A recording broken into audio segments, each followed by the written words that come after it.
நேயர்கள் அனைவருக்கும் வணக்கம். இன்னைக்கு நம்ம சேனல்ல என்ன பார்க்க போறோம் அப்படின்னு பாத்தீங்கன்னா, ஆகஸ்ட் மாதம் 27ஆம் தேதி மிக மிக முக்கியமான பௌர்ணமியானது வருகிறது.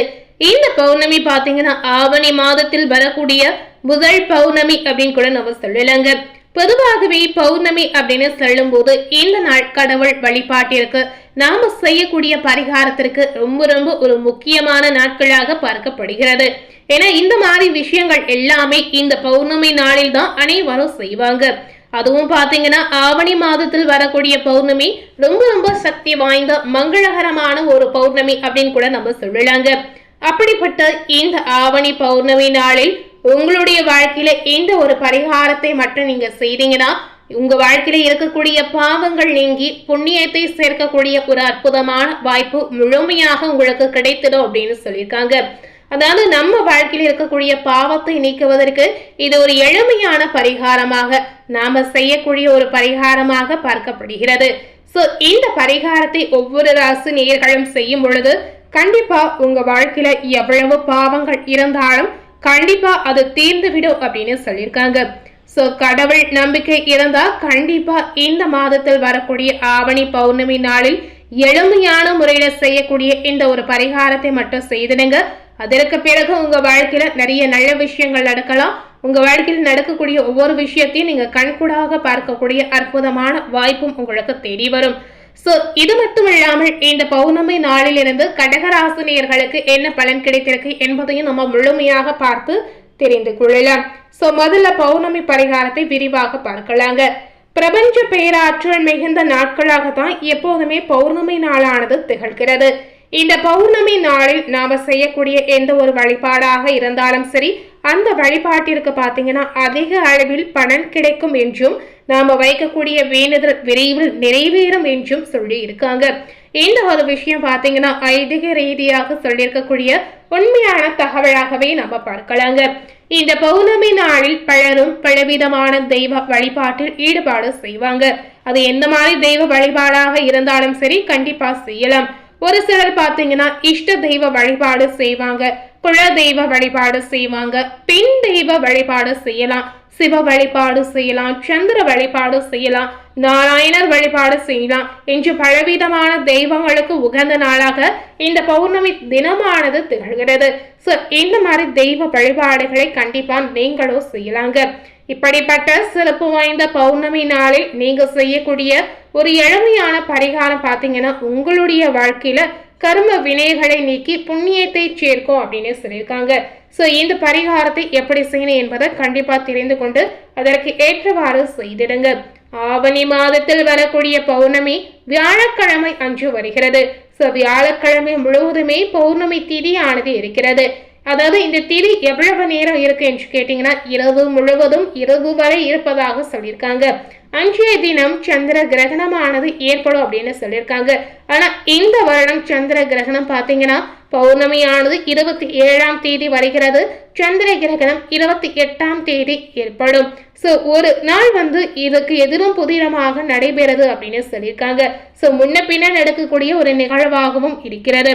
இவ்வளவு கூடுதல் சிறப்பு பெற்றிருக்கக்கூடிய இந்த பௌர்ணமியில இந்த பரிகாரம் கண்டிப்பா அனைவரும் செய்வது ரொம்ப ரொம்ப நல்லதுங்க. பொதுவாகவே பௌர்ணமி தினத்துல முழு நிலவை பார்த்து பலவிதமான வழிபாடுகளையும் பரிகாரங்களையும் செய்ய வேண்டும் என்று, அப்படி செய்வதன் மூலம் நம்மளுடைய வாழ்க்கை எப்படி இருக்கும் என்று கேட்கும் பொழுது செல்வ செழிப்புடன் நம்மளால வாழ முடியும் அப்படின்னு சொல்லியிருக்காங்க. இந்த ஒரு விஷயம் பாத்தீங்கன்னா நிறைய பேர் கேள்விப்பட்டிருக்கக்கூடிய விஷயமாகவும் இருக்குங்க. சோ அதே பௌர்ணமி நாளில் தான் நம்மளுடைய பாவ கணக்கையும் கர்ம வினைகளையும் குறைப்பதற்குரிய பரிகாரமாகவும் இதனை நீங்க பார்க்கலாங்க. பொதுவாகவே பௌர்ணமி தினத்தில் மாலை நேரத்தில் நிலவு வானத்தில் வந்த பிறகு செய்யக்கூடிய வழிபாட்டிற்கும் பரிகாரத்திற்குமே அதிக அளவில் பலன் கிடைக்குங்க. இதனால மாலை 6 மணிக்கு வீட்டில் தீபமேற்றி உங்களுக்கு தெரிந்த வழிபாட்டை நிச்சயமா நீங்க செய்யலாம். இதோடு இந்த பரிகாரத்தை சேர்த்து செய்வது ரொம்ப ரொம்ப நல்லது. இந்த பரிகாரத்தை சேர்த்து செய்யும் போது கண்டிப்பா உங்க வாழ்க்கையில பல நன்மைகள் நடக்கும் அப்படின்னு சொல்லியிருக்காங்க. இந்த பரிகாரத்திற்கு ஏதாவது ஒரு இலை ஒன்று அவசியம். வெற்றி இலை, செம்பருத்தி இலை, வாழை இலை, மா இலை, அரச இலை போன்ற ஏதாவது ஒரு இலையை எடுத்துக்கொள்ளுங்க. அந்த இலையை சுத்தம் செய்து உங்க வீட்டு பூஜை அறையில வைக்க வேண்டும். அந்த இலைக்கு மேல் ஒரு கத்தி வெள்ளத்தை அதே போல வைத்திடுங்க. பௌர்ணமி வழிபாட்டை பூஜை அறையில் நிறைவு செய்வதற்கு முன்னாடி இந்த வெள்ளத்தை இலையோட சேர்த்து எடுத்து எந்த இடத்தில் சந்திர பகவான் தெளிவாக தெரிகிறாரோ அந்த இடத்திற்கு சென்று அவருக்கு நெய்வேத்தியம் காட்டுவதில் போல் காட்டி ஓம் சந்திர மௌலீஸ்வராய நமக என்ற மந்திரத்தை 3 முறை நீங்க சொல்லணும். அதற்கு பிறகு திரும்பவும் இந்த வெள்ளத்தை எடுத்து வந்து பூஜை அறையில வைத்துவிட்டு உங்களுடைய வழிபாட்டை நீங்க நிறைவு செய்து கொள்ளலாங்க. தீபம் எரியும் வரை வெள்ளம் அப்படியே பூஜை அறையில இருக்கணும். தீபத்தை குளிய வைக்கும் பொழுது இந்த வெள்ளத்தை இலையுடன் சேர்த்து எடுத்து உங்களுடைய வீட்டு நிலைவாசலுக்கு வெளியே வைக்கலாம். இரவு முழுவதும் அப்படியே இருக்கணும். மறுநாள் காலையில வாசலை சுத்தம் செய்யும் பொழுது இதை எடுத்து ஓரமாக கால்படாத இடத்தில் வைக்கலாம். இப்படி இரவு முழுவதும் வெள்ளம் நிலைவாசலில் இருப்பதன் மூலம் அந்த வெள்ளத்தை உண்பதற்காக எறும்புகள் நம் வீடு தேடி வருவாங்க. வெள்ளத்தை சேகரித்து செல்லும். இதனால இப்படி பௌர்ணமி நாளில் எறும்புகளுக்கு நீங்க தானம் செய்வதன் மூலம் கர்ம வினைகள் படிப்படியாக குறைவதோடு உங்களுக்கு புண்ணியம் சேரும் அப்படின்னு சொல்லியிருக்காங்க. சோ தானத்தில் சிறந்தது அன்னதானம். அன்னதானம் என்பது மனிதர்களுக்கு மட்டுமல்ல, உயிருள்ள எந்த ஜீவனுக்கும் வேண்டுமானாலும் நீங்க செய்யலாம். சோ இதனால இந்த மாதிரி அற்புதங்கள் உங்க வாழ்க்கையில கண்டிப்பா நடந்திடும். இதனைத் தொடர்ந்து கடகராசினியர்களுக்கு என்ன பலன் கிடைத்திருக்கு என்பதை பார்க்கலாம். அடுத்தவர் கொடுத்த வேலையை ஏற்பாடுபட்டாவது செய்து முடிக்கக்கூடிய கடகராசினியர்களுக்கு பௌர்ணமியிலிருந்து உங்களுடைய வேலையை சிறப்பாக செய்து முடிப்பதில் ஆர்வம் காட்ட மாட்டீர்கள். இந்த நேரம் அடுத்தவருடைய குற்றச்சாட்டுகளில் இருந்து சாமர்த்தியமாக விடுபடக்கூடிய வாய்ப்பு உங்களுக்கு இருக்கிறது. திடீர் மன வருத்தம் ஏற்படலாம். வாகனங்களில் செல்லும் போது கவனமா இருக்கணும். பண தேவை ஏற்பட்டால் அதை திறமையாக சமாளித்து விடுவீங்க. தொழில் வியாபாரத்துல நெருக்கடியான சூழ்நிலை ஏற்பட்டாலும் அதை சமாளித்து முன்னேறக்கூடிய வாய்ப்புகளும் இருக்கிறது. உத்தியோகத்தில் இருப்பவர்களுக்கு அலுவலக பணிகளில் அலட்சியம் காட்டாமல் செயல்படுவது நல்லதுங்க.